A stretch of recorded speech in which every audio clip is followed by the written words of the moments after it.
अंतिम सांस गिन रहे जटायु ने कहा कि मैं जानता था कि मैं रावण से नहीं जीत सकता, लेकिन फिर भी मैं लड़ा, और यदि मैं नहीं लड़ता तो आने वाली पीढ़ियां मुझे कायर कहती। जब रावण ने जटायु के दोनों पंख काट डाले तब काल आया। काल को देखकर गिद्धराज जटायु ने उसे ललकार कर बोला, खबरदार है मृत्यु, आगे बढ़ने की कोशिश मत करना।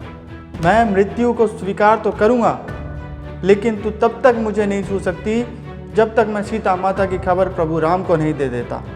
यही इच्छा मृत्यु का वरदान महात्मा जटायु को था।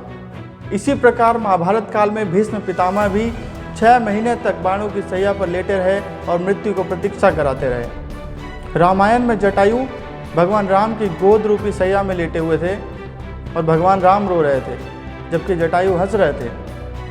वहीं पर महाभारत में भीष्म पितामह दुखी थे और प्रभु कृष्ण हंस रहे थे।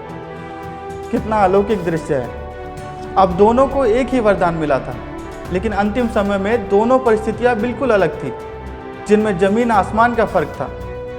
आखिर ऐसा अंतर क्यों था?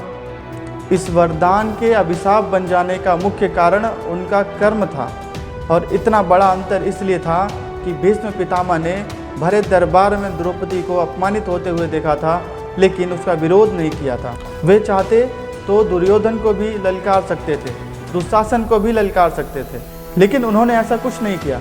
द्रौपदी रोती रही, चिल्लाती रही, लेकिन वो सिर झुकाए बैठे रहे। एक असहाय नारी की रक्षा करने में समर्थ होते हुए भी वे चुपचाप बैठे रहे और उन्होंने कुछ नहीं किया। उसका परिणाम यह निकला कि इच्छा मृत्यु का वरदान होते हुए भी यह उनके लिए अभिशाप का कारण बन गया। इससे हमें यही सीख मिलती है कि जो लोग दूसरों के साथ गलत होते हुए देखकर अपनी आंखें मूंद लेते हैं, उनकी दुर्दशा भीष्म पितामह जैसी ही होती है। और जो लोग परिणाम जानते हुए भी गलत के खिलाफ आवाज़ उठाते हैं और दूसरों के लिए संघर्ष करते हैं, उनका यश जटायु की तरह कीर्तिमान होता है।